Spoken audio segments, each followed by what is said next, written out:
I will start saying, of course, good afternoon and welcome to everybody. And let me start by saying that we planned this plenary lecture a long time ago. Actually, it was 2019 when we first contacted Professor Semenza in the pre-COVID era, and then finally the time has come. We made it, It was a long time, a long wait, but we made it. We are here now, and we are so happy about it.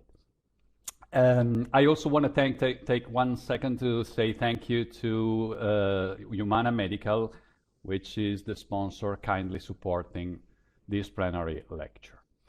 As all of you well know, the next speaker is the Nobel laureate Professor Gregg Semenza.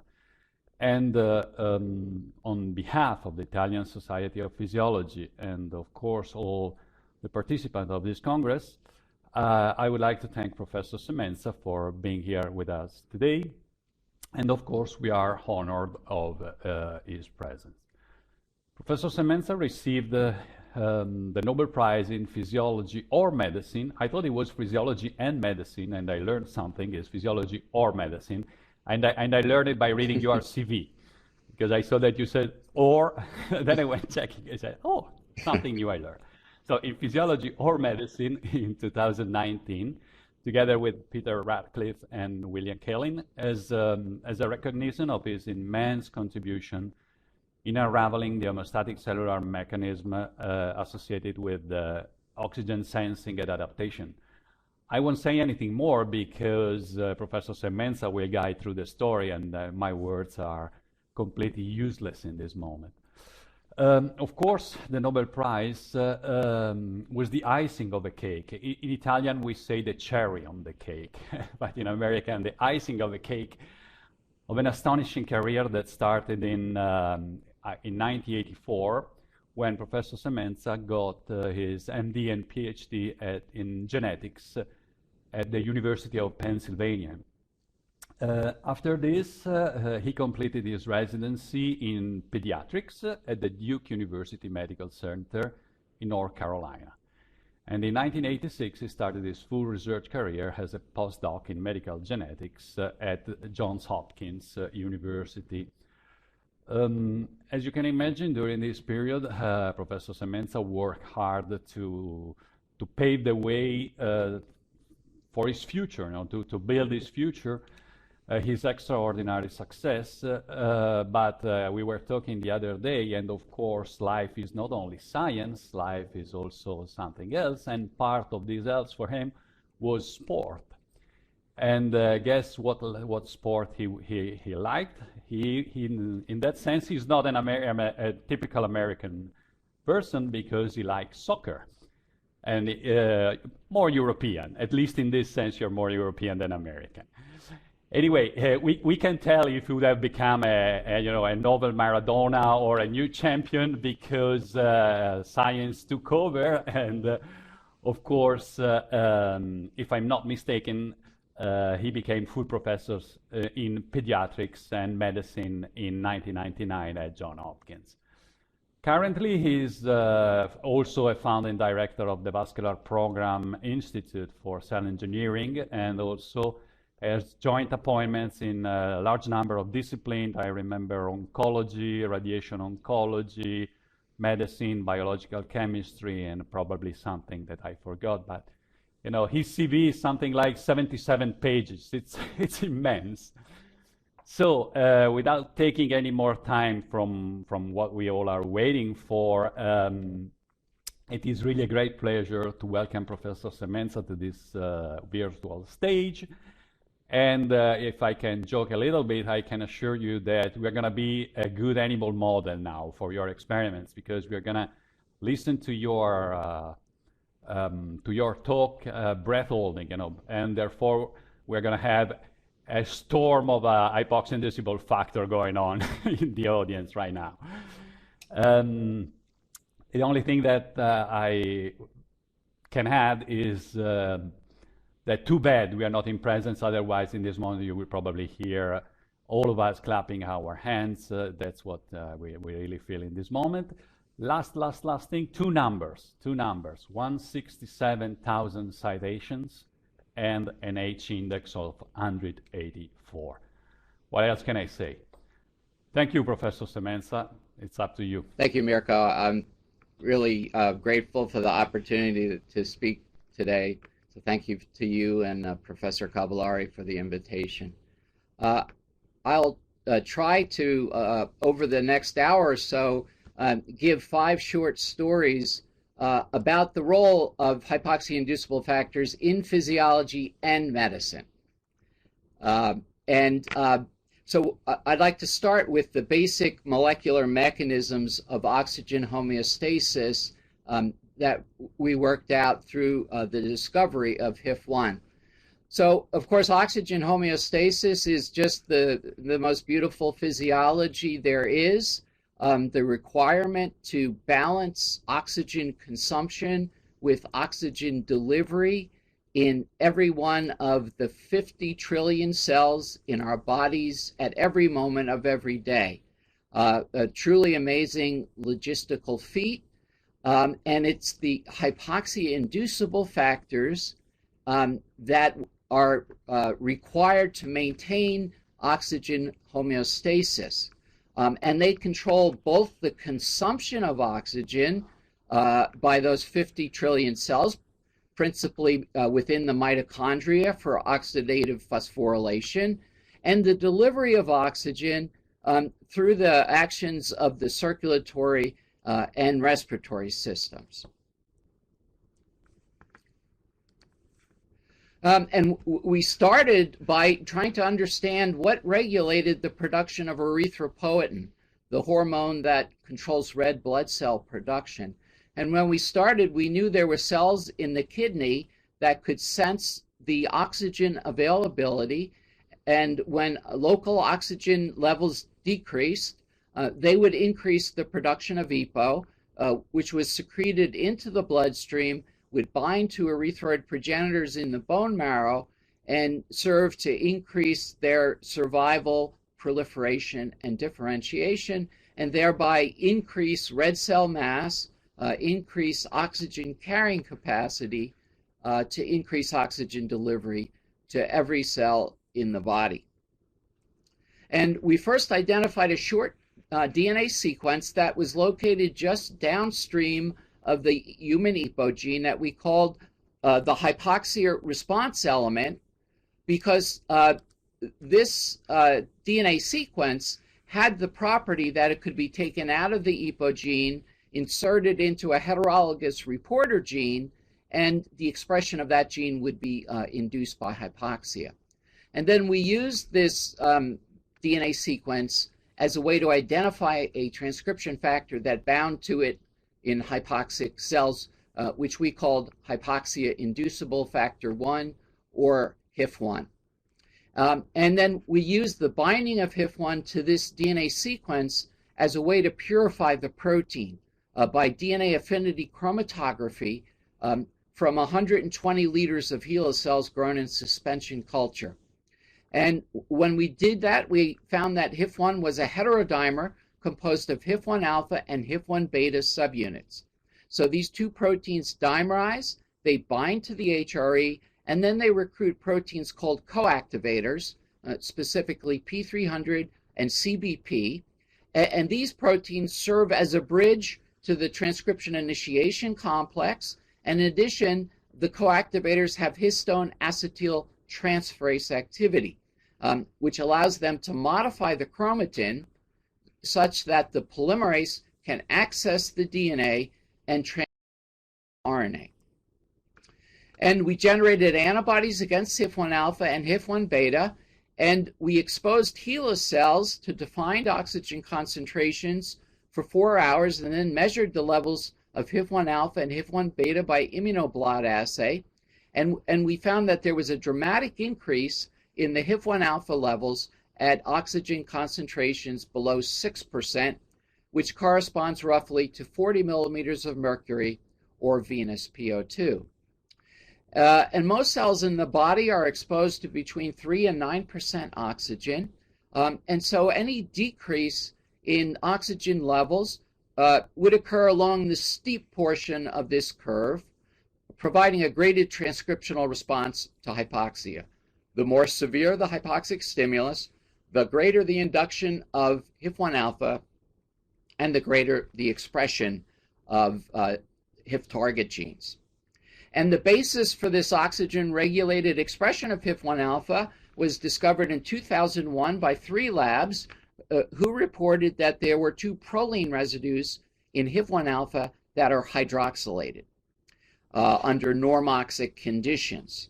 And this hydroxylation was carried out by a series of HIF-prol hydroxylase domain proteins, which use oxygen and alpha-ketoglutarate as substrates. These enzymes are dioxygenases, which means both oxygen atoms are used in the reaction. One oxygen atom is inserted into a proline residue in HIF-1 alpha, and the other oxygen atom is used to split alpha-ketoglutarate into CO2 and succinate, making this an irreversible reaction. The hydroxylation of HIF-1 alpha under normoxic conditions allows the binding of the von Hippel-Lindau protein. And when VHL binds to HIF-1 alpha, it recruits a ubiquitin protein ligase, leading to the ubiquitination and proteasomal degradation of HIF-1 alpha protein under normoxic conditions.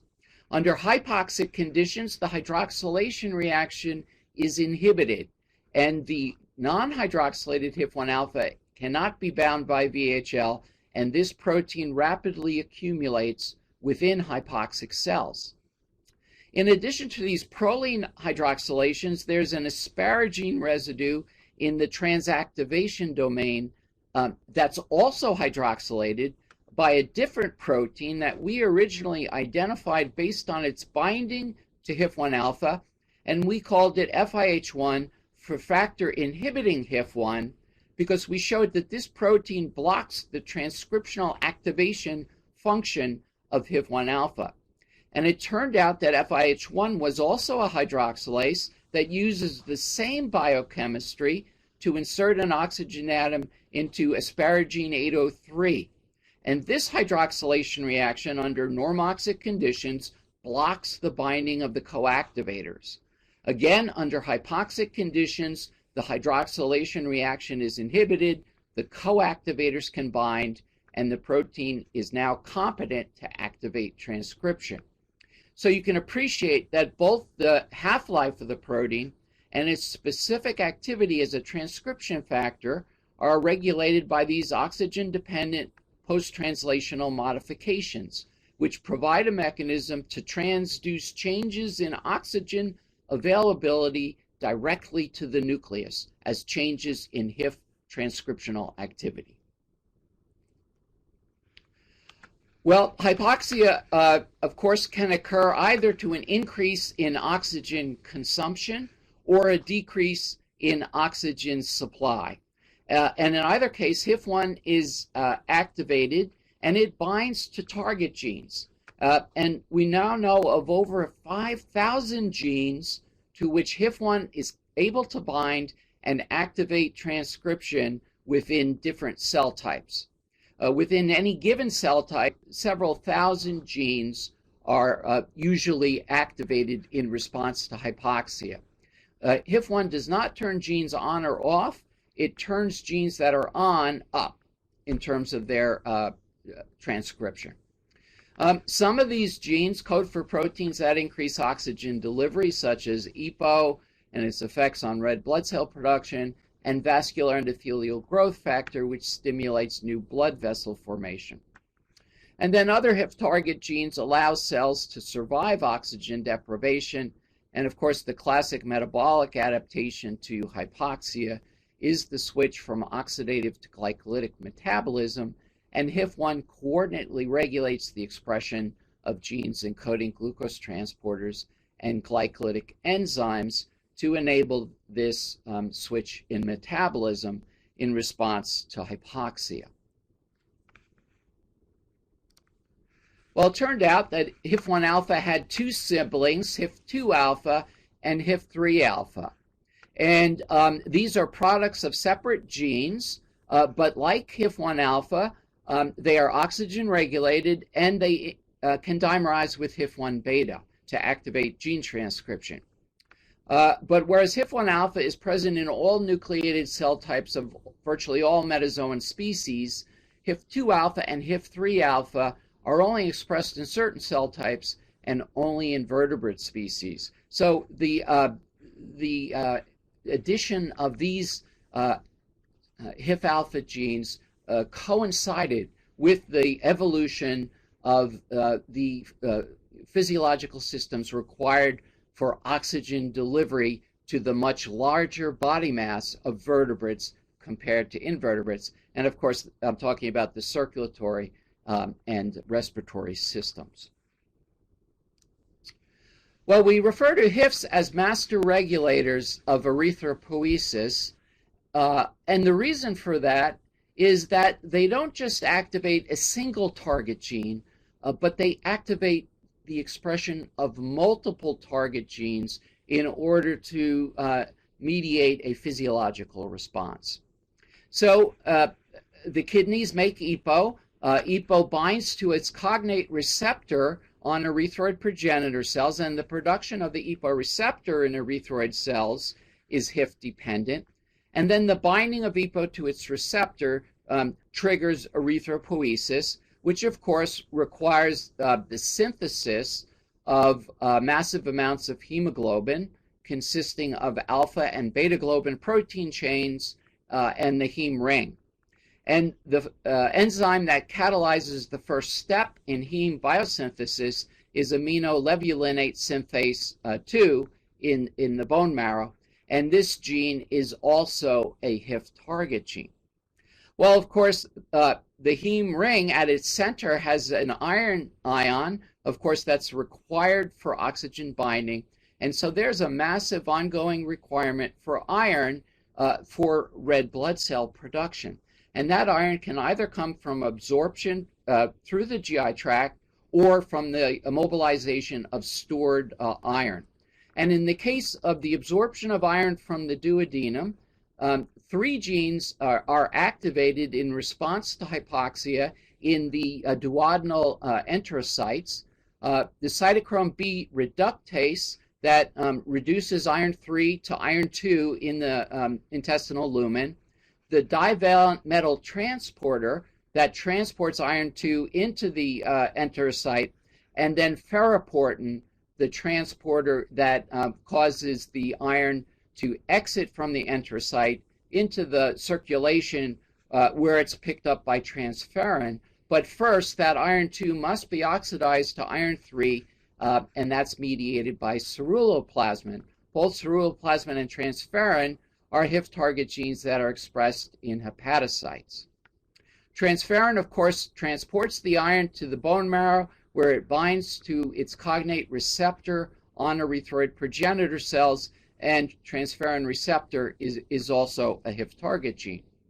So what I've shown you here is 9 genes expressed in 4 different organs that are required for one physiological response, and they are all mediated by HIF at the transcriptional level. Now I'll switch gears and switch from erythropoiesis to looking at the role of HIFs in ischemia-induced vascular remodeling. And I'll first start with the profound effect that HIF-1 alpha loss of function has on the development of the circulatory system. So we knocked out the HIF-1 alpha gene in embryonic stem cells, and we found that embryos that were homozygous for the HIF-1 alpha knockout allele and lacked any HIF-1 alpha expression, those embryos arrested in their development at embryonic day 8.5 and died by day 10.5 with malformations of the heart, the blood vessels, and reduced red blood cell production. So all 3 components of the circulatory system are dependent on HIF-1 for their normal development, and as a result, we can't look at the effect of complete HIF-1 alpha deficiency throughout the adult organism.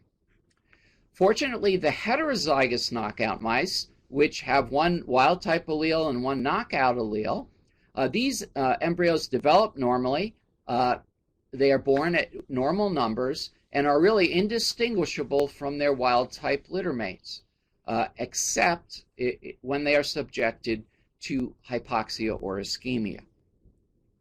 And we were interested in understanding the role of HIF1 in peripheral arterial disease.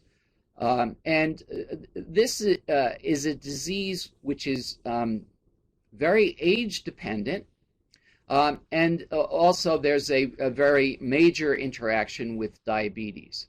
And unfortunately, the combination of diabetes and aging often equals a limb amputation, because individuals are no longer candidates for available vascular revascularization procedures.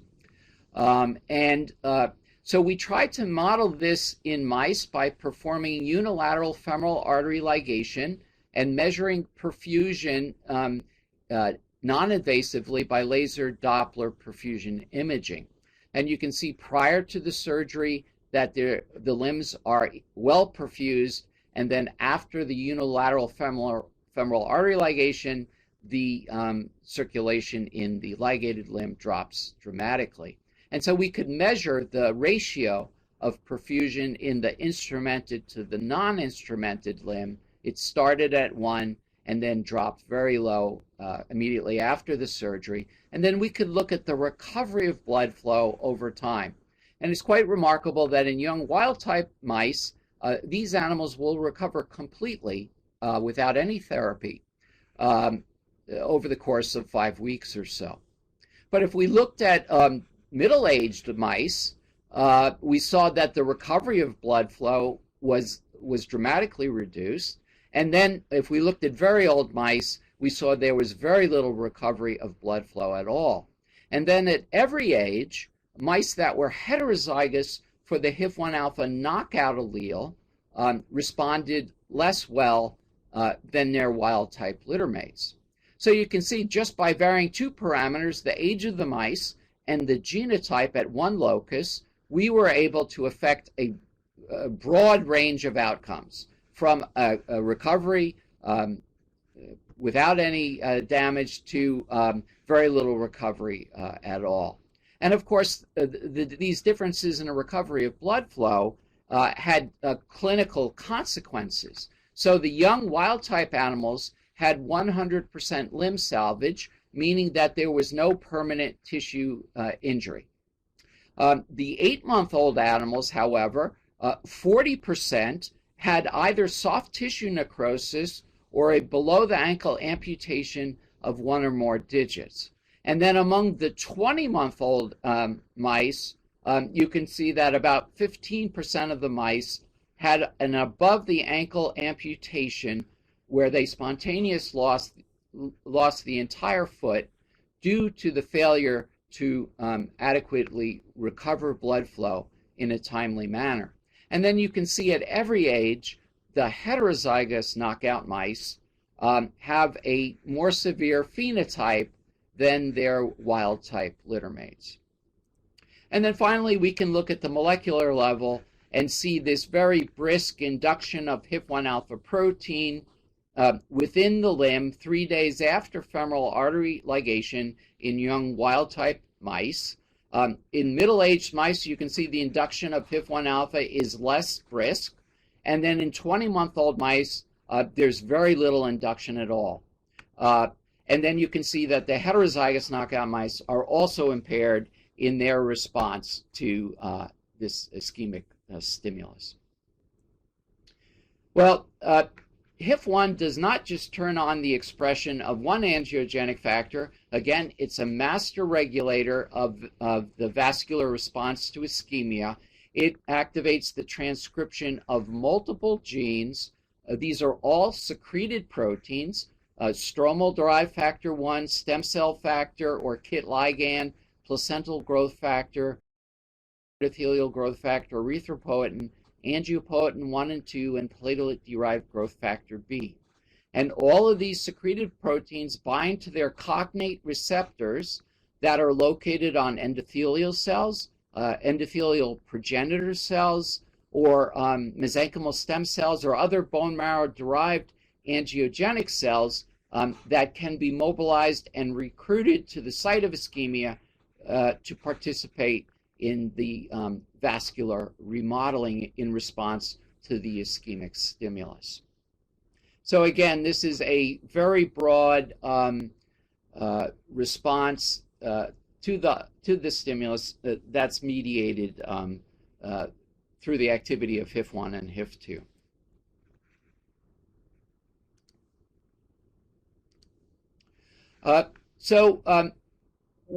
We asked whether this deficiency of HIF1 alpha in the older mice could be treated by replacement therapy. And so we engineered an adenovirus that encoded a modified form of HIF1 alpha that included a deletion and several point mutations that rendered the protein resistant to the oxygen-dependent degradation that I described earlier. And we injected this adenovirus into the ischemic limb following femoral artery ligation using several injections across the region that would normally be supplied by the femoral artery in the thigh. And as a control, we injected animals with an adenovirus that encoded beta-galactosidase.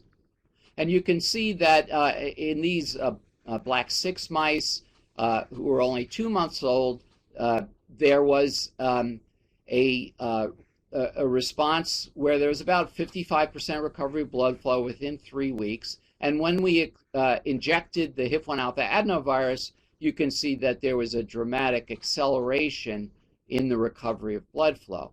But remember, I mentioned that these wild-type animals will recover on their own without any treatment. But sadly, this was the model that was used for the so-called therapeutic angiogenesis studies that led to trials of VEGF as a treatment for limb ischemia. So when we used 8-month-old mice, you can see now that the control animals only recover about 35% of the blood flow by 3 weeks. And when we treat with the adenovirus that expresses this constitutively active form of HIF1 alpha, we can now increase that to around 50%. So you can appreciate now that the treated older mice have a recovery that's similar to the control younger mice, meaning that we've been able to correct the age-related impairment of vascularization with the HIF1 alpha gene therapy. Well, I've talked about erythropoiesis and angiogenesis as adaptive responses to hypoxia. There are also maladaptive responses that exist in patients here in the 21st century.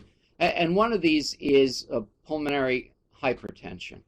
And of course, the classic work by von Euler and Liljestrand described the effect of hypoxia on pulmonary artery blood pressure, meaning that in contrast to the systemic circulation, where hypoxia results in a dilation of blood vessels, resulting in increased perfusion to hypoxic tissue, in the lung, hypoxia induces a constriction of the pulmonary arterioles as a way to shunt blood away from areas of the lung that are not ventilated.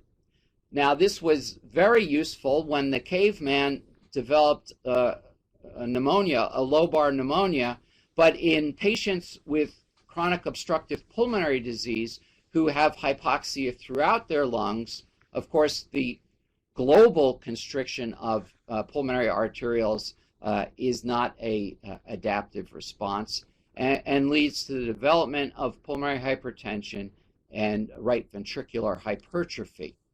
And in collaboration with Larissa Shimoda, who's in the pulmonary division at Hopkins, we modeled this in mice by exposing mice to 10% oxygen for 3 weeks. And when we exposed wild-type mice to this hypoxic environment, we saw a significant increase in right ventricular mass relative to the mass of the left ventricle and septum, the so-called Fulton ratio. But when we performed this experiment with HIF-1 alpha heterozygous knockout mice, you can see that the hypertrophic response to the ambient hypoxia was impaired in the HIF-1 alpha heterozygous knockout mice. And Larissa went on to beautifully work out the pathogenesis of what HIF-1 is doing within pulmonary artery smooth muscle cells and also in pulmonary artery endothelial cells. So in pulmonary artery endothelial cells, it may be primarily HIF-2 that's active, and the HIFs result in increased production of endothelin, which binds to its receptor on pulmonary artery smooth muscle cells and inhibits the expression of genes encoding the voltage-gated potassium channels, Kv1.5 and Kv2.1. As a result, there is an increase in intracellular potassium levels, and this has the consequence of increasing the survival of pulmonary artery smooth muscle cells. In the pulmonary artery smooth muscle cells, HIF-1 is responsible for increasing the expression of the store-operated calcium channels TRPC1 and TRPC6. This results in an increase in intracellular calcium levels, which stimulates pulmonary artery smooth muscle contraction and also the proliferation of pulmonary artery smooth muscle cells, resulting in the medial hypertrophy that's seen in this model of hypoxic pulmonary hypertension. And then finally, the HIFs induce the expression of the sodium hydrogen exchanger that results in a decrease in hydrogen ion concentration within the smooth muscle cells, meaning that they have an increase in intracellular pH, and this stimulates the proliferation of these cells. So the effects of these HIF-dependent changes in gene expression is the development of pulmonary hypertension leading to right ventricular hypertrophy as a result of increased right ventricular pressure. We were interested in identifying drugs that inhibited HIF-1 that might be used as tools in our animal models to see whether the HIFs might be pharmacological targets in different diseases. And we collaborated with our colleague in pharmacology, Jun Liu, who had put together a library of over 3,000 FDA-approved drugs. And we screened them using a cell-based assay, looking for drugs that would inhibit the hypoxia-induced expression of firefly luciferase in a human cell line. And we identified digoxin and other cardiac glycosides as inhibitors of protein accumulation under hypoxic conditions, and a drug called acroflavin as an inhibitor of the dimerization of HIF-1 alpha or HIF-2 alpha with HIF-1 beta.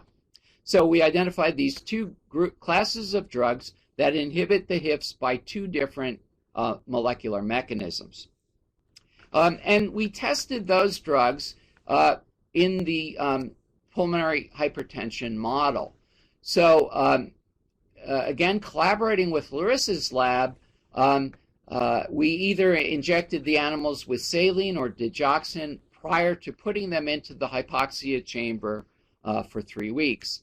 And you can see at the end of the 3 weeks, there's a dramatic increase in right ventricular pressure in the animals that received saline, whereas the hypoxic animals that were treated with digoxin had no increase in right ventricular pressure. And then the right ventricular hypertrophy that was observed in the control animals was ameliorated but not eliminated in the animals treated with digoxin. again, the proliferation of the pulmonary artery smooth muscle cells is critical in the pathogenesis of this model. So we scored medium-sized pulmonary blood vessels for the presence of alpha smooth muscle actin by immunohistochemistry. And you can see in the control animals, there's about a threefold increase in the percentage of SMA-positive blood vessels, and this was significantly reduced in the animals treated with digoxin. Larissa also isolated smooth muscle cells from these pulmonary arteries and performed electrophysiological measurements of resting calcium, and you can see about a doubling of the resting calcium concentration in smooth muscle cells from pulmonary arteries of hypoxic mice, and this increase in resting calcium was completely blocked in animals treated with digoxin, as was the increase in intracellular pH that was observed in pulmonary artery smooth muscle cells from animals exposed to hypoxia and treated with saline. Well, we were also interested in whether digoxin could have an effect in the face of already ongoing pulmonary hypertension. So we exposed the animals to 10% oxygen for 3 weeks, then started treatment with digoxin with the animals still in hypoxic environment for another 2 weeks before the animals were studied. And you can see that when the animals were exposed to 10% oxygen for 3 weeks, the right ventricular systolic pressure increased to about 35. And here, when the animals were exposed for a total of 5 weeks, you can see the right ventricular systolic pressure is now 60. And in the animals treated with digoxin, again, the pressure was already around 35 when we started treatment. The pressures went up, but they did not go up as high as the control animals. So there was some beneficial effect of treating ongoing pulmonary hypertension with digoxin, the HIF inhibitor. At the level of individual cells and the effects of hypoxia on resting calcium and intracellular pH, again, the effects were complete.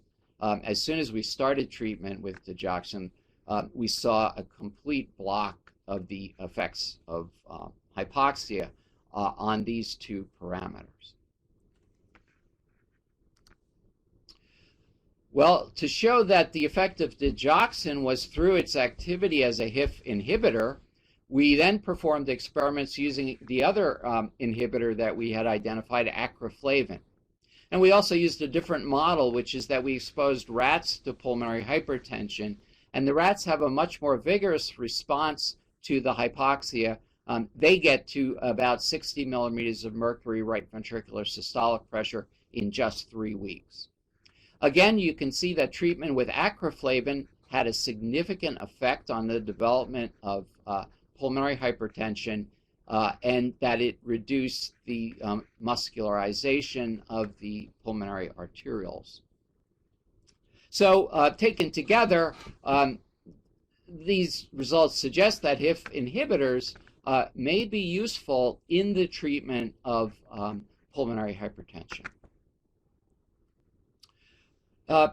Next, I wanted to tell you a little bit about the way that genetics has confirmed the role of the HIF pathway in the erythropoietic response and other physiological responses to hypoxia in humans. And the story starts in a region of the former Soviet Union called Chuvashia. And my colleague at the University of Utah, Joe Prakal, has been a collaborator for over 30 years.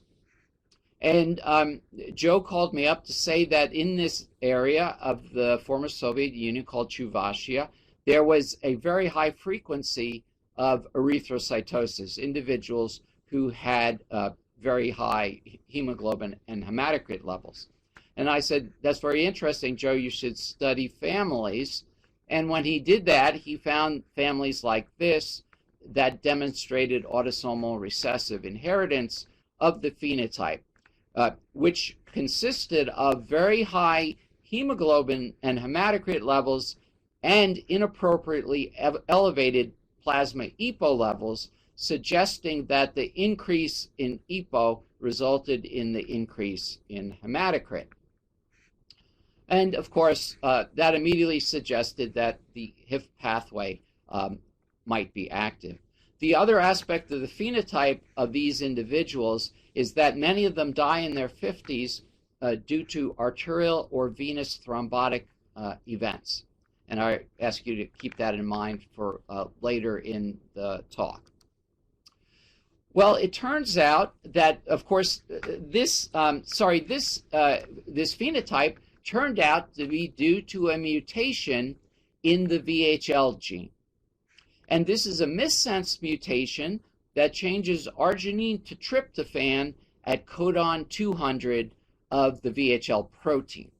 Again, the affected individuals are homozygous for this mutation, and the consequence of this mutation is that the mutant VHL binds to HIF-1 alpha less well. So at any given oxygen level, there will be less VHL binding to HIF-1 alpha and HIF-2 alpha, and therefore less degradation, leading to increased HIF-1 alpha and HIF-2 alpha protein levels and increased HIF transcriptional activity. Of course, this is a germline mutation, so it's present in every cell of the body, and therefore it does not just affect erythropoiesis, but it affects other physiological responses. And this is work from Peter Robbins' lab at the University of Oxford, studying several patients with this VHL mutation. And when he subjected these animals to breathing in a moderately hypoxic gas mixture, he saw a dramatic increase in ventilation and particularly in pulmonary vascular pressures compared to either normal controls or individuals with polycythemia or erythrocytosis due to some other cause. So both augmented ventilatory and pulmonary vascular responses to hypoxia in these individuals with familial erythrocytosis. It turned out that in other populations, this phenotype was due to VHL mutations that were also missense mutations, but involving other amino acid residues within the VHL protein. And in particular, a child was found to be homozygous for this change of aspartate to asparagine at codon 126. And this child had an unbelievably high EPO level, very high hemoglobin and hematocrit, and developed severe fatal pulmonary hypertension. Well, not all of the cases of familial erythrocytosis map to the VHL gene, and this is a family that shows autosomal dominant inheritance of the phenotype that turned out to have a missense mutation in the EPAS1 gene that encodes HIF-2 alpha. And this glycine to tryptophan change occurred within a stretch of 17 amino acids that are 100% identical in all vertebrate species that have HIF-2 alpha. And it turned out that not only were there missense mutations of this glycine, but there were 5 other residues in this region that when mutated also resulted in familial erythrocytosis. And one of them, it was this proline residue here, which is one of the proline residues that's hydroxylated. So it's obvious that in this case, it's quite obvious that there would be no hydroxylation once this proline residue is substituted. And it's very likely that these other substitutions also impair the ability of the hydroxylases to hydroxylate this proline residue. So this directly implicates the prolyl hydroxylation of HIF2 alpha as being critical for maintaining normal red blood cell levels. So here, again, this is very different from the VHL mutation because here, of course, HIF1 alpha is normally regulated. It's only HIF2 alpha that's dysregulated. So we know that dysregulation of HIF2 alpha is sufficient to increase erythrocytosis. It's also sufficient to result in pulmonary hypertension because in this pedigree you can see there are 2 affected individuals who developed pulmonary hypertension. Interestingly, when the Robbins lab studied several individuals with the HIF2 alpha mutation, they found that they had the augmented pulmonary pressure response to hypoxia, but there was no significant difference in the ventilatory response, suggesting that the ventilatory response might be controlled primarily by HIF1 alpha, which, as you recall, is not affected in this type of familial erythrocytosis. Well, it turns out that in different families, there are mutations in the EPO gene, the EPO receptor gene, HIF2 alpha, PHD2, VHL. So this entire pathway is saturated with mutations, providing the ultimate proof that the HIF pathway is critical for the regulation of erythropoiesis in humans. Well, I mentioned that the prolyl hydroxylase domain proteins use oxygen and alpha-ketoglutarate as substrates. And the presence of this small molecule metabolite as a co-substrate immediately suggested that these enzymes might be druggable by alpha-ketoglutarate analogs. And so here's alpha-ketoglutarate, and this is the first analog that was shown to inhibit the prolyl hydroxylases and induce the expression of HIF1 alpha and HIF2 alpha, and you can see its obvious resemblance to alpha-ketoglutarate. Then this compound was developed, so this works well in cells, but it took making a compound with more drug-like properties to see effects in vivo on erythropoiesis. And then finally, drugs were developed for testing in humans, and all 4 of these HIF prolyl hydroxylase inhibitors are either in phase 3 trials or have completed phase 3 trials in the case of roxadustat and vadadustat for the treatment of anemia in patients with chronic kidney disease. And it turned out that both of these drugs were shown to be as efficacious as recombinant human EPO for the treatment of anemia in chronic kidney disease patients who were either dialysis dependent or non-dialysis dependent. And of course, these are small molecules. They can be given by mouth, whereas recombinant human EPO, of course, is a protein that must be injected parenterally. So this looked like a real breakthrough in terms of the treatment of these patients. And in the case of roxadustat, they did meet the primary safety endpoint as well as the primary efficacy endpoint. However, when the FDA reviewed the clinical trials, they noted that there was an excess of patients with thrombotic disorders among the individuals who received the roxadustat compared to individuals who received EPO. And on this basis, they decided not to approve the drug for use in this disease indication. Vadadustat also met the primary endpoint for efficacy, but did not meet the primary endpoint for safety, which was new cardiovascular disease, which of course also relates probably to thrombosis. So of course, this is the sort of thing that we were concerned about. knowing about the genetic effects of loss of function of these enzymes and gain of function of the HIFs.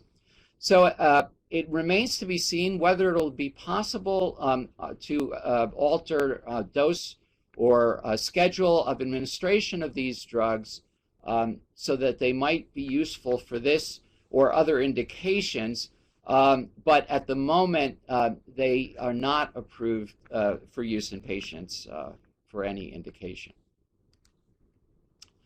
Okay, finally, I'd like to end on a high note and talk briefly about the genetic adaptation to life at high altitude in Tibet.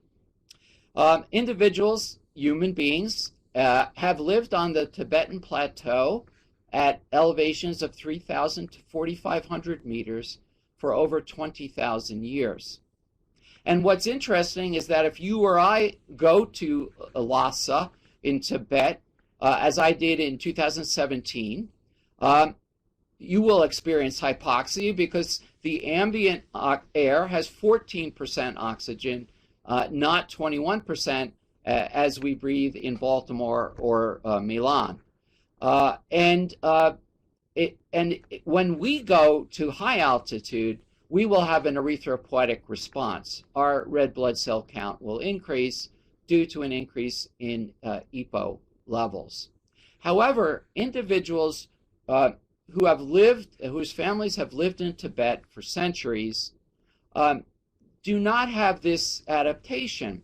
And the reason is that, of course, the major problem is not too few red cells, it's too little oxygen. And when the hematocrit is elevated too far, it can result in increased viscosity, which can result in, for example, poor pregnancy outcomes. In fact, virtually the only individuals who have high hemoglobin levels in Tibet are individuals who have what's called chronic mountain sickness, where they develop erythrocytosis, pulmonary hypertension, and CNS changes due to cerebral edema, and these individuals must be taken to low altitude immediately in order for them to survive. So here we have a family, and these two kids, of course, have been breathing air that has only 2/3 as much oxygen as the air that we breathe from the time of their conception. And so the Tibetans are exquisitely adapted to life at high altitude and low oxygen conditions. And with the advent of next generation sequencing, it became possible to look, for example, at polymorphisms throughout the genome. And this is work from Cynthia Beale's lab. I took a photograph of Cynthia in front of the Potala Palace in Lhasa in 2017. And what her lab did was to score polymorphisms throughout the genome, over 500,000 of these polymorphisms, and look for polymorphisms that were present at significantly higher level in Tibetans compared to the Han Chinese population from which they originally came. And this is called a Manhattan plot. It's basically showing polymorphisms according to the chromosome on which they're located. And then this is the significance of the difference between the two populations. And when you're making over 500,000 comparisons, it requires a very large Bonferroni correction. In this case, the threshold for genome-wide significance was a p-value of 5 × 10⁻⁷. And there were 8 polymorphisms that satisfied this criterion. They were all located on chromosome 2, and they were all at the EPAS1 locus encoding HIF2 alpha. Not only that, they formed an extended haplotype, which means they were inherited together. And this extended haplotype had a frequency of 46% in Tibetans and only 2% in Han Chinese. Moreover, within the Tibetan population, the individuals who had these polymorphisms had lower hemoglobin levels on average than individuals who did not have these polymorphisms. And then finally, Cynthia went to a different area of Tibet and replicated all of these findings in a second population. These findings were also replicated by 5 other labs throughout the world, establishing the locus coding for HIF2 alpha as probably showing the highest evidence of selection of any locus in the human genome. And this is remarkable because you may know about GWAS studies where geneticists look for polymorphisms that or variants that are different in individuals with certain disease versus control. Those studies may involve thousands of individuals. This study involved 35 Tibetans and 84 Han Chinese, showing the dramatic differences in the frequency of these polymorphisms in Tibetans compared to the reference population. Well, Rasmus Nielsen's laboratory did resequencing, where they did a much deeper dive sequencing the HIF2 alpha gene and 30 kb flanking sequences at 200x coverage in 41 Tibetans and 40 Han Chinese. They found a whole lot of more polymorphisms, but there was a group of 5 that were of particular interest because they were clustered in a region of 2.5 kilobases, and they were found in almost all of the Tibetans and none of the Han Chinese. In fact, these polymorphisms were not found in any other extant human population on the face of the earth. The only DNA sequence in which these polymorphisms was identified was in a sequence that was obtained from Denisovan DNA. Now you may ask, what is Denisovan DNA? And this just shows that in every population around the world, the only population showing these 5 polymorphisms were Tibetans. And so what is Denisovan DNA? Denisovan DNA is DNA that was extracted from a pinky bone that was found in a cave in Denisova in Siberia. And in this cave was found a pinky bone and a very large molar tooth. These were dated to about 50,000 years old.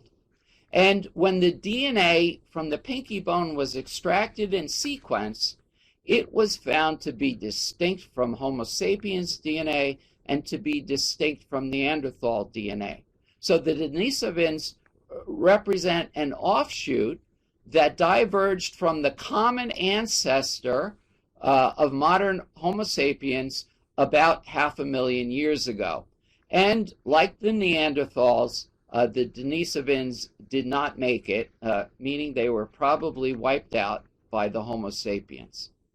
Nevertheless, their DNA survives. So just as many Europeans have DNA sequences for which 1 to 3% may derive from Neanderthal genome, in Asia, perhaps particularly in Melanesia, 3 to 5% of the DNA is of Denisovan origin.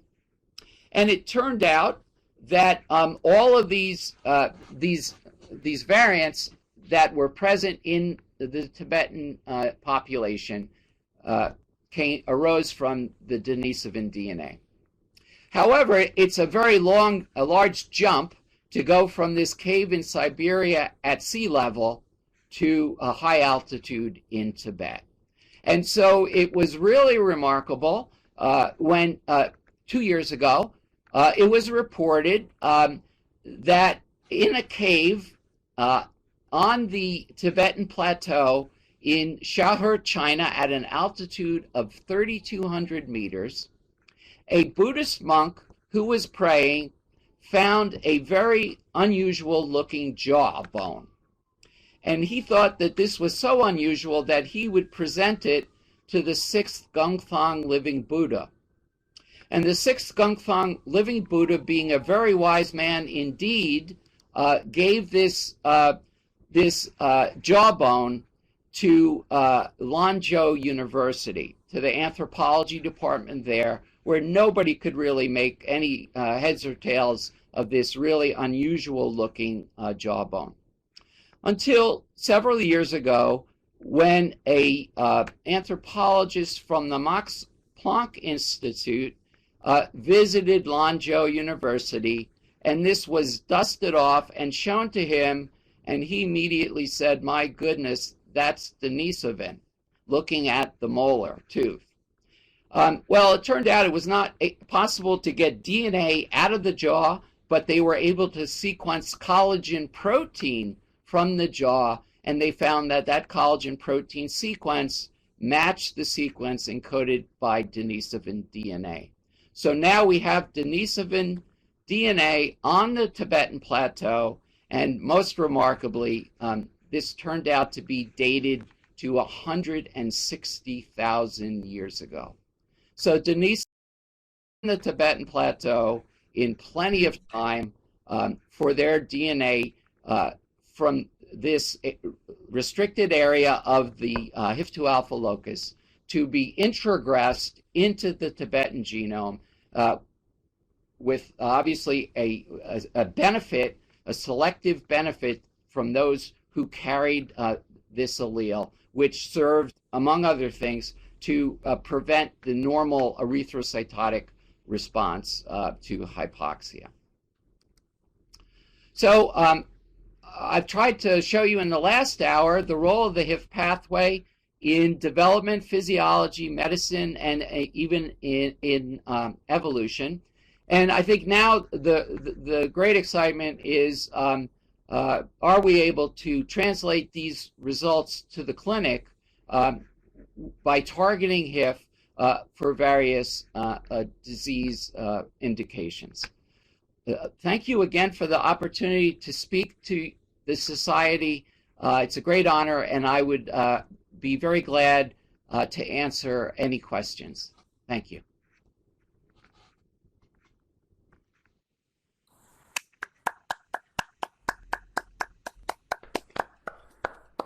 On behalf of everybody, thank you so much for this inspiring presentation. As Professor Semenza just said, he's even if it's already 7:20 in Italy, he can spare some time for one or two questions in case you have. In the meantime, I have a comment myself. I see that the presentation, usually we say from science is incredible when it goes from the bench to the bedside, but I see that here it's been taking a step further. We are from bench to bedside to humankind, evolution, and identification of early migration. we are to that point. And really, that oxygen homeostasis is an organizing principle for understanding evolution, development, and disease pathophysiology. It's amazing. Yes. I have a question myself. When you were talking about the experiment on vascularization, you mentioned that in aged mice there's no a good recovery because, if I understood well, because they don't have HIF. Am I right? So the question is, why aged mice or aged muscle don't have HIF? So there's been several reports that the prolyl hydroxylase activity increases with aging, and that inhibition of prolyl hydroxylase activity allows the re-expression of the HIFs. So this is, again, a situation where where inducing HIF activity may be beneficial in trying to stimulate this normal response to hypoxia-ischemia that seems to be impaired with aging. It's not clear to me why or how the hydroxylase activity is increased, but that seems to be the mechanism that prevents the HIF induction. Okay, then I have a second question, which is also related to those type of experiment, because you use the HIF gene therapy to show that there is a recovery in vascularization. I wonder if type of approach can also be used, for example, in case of an infarct. Yeah, so there have been studies.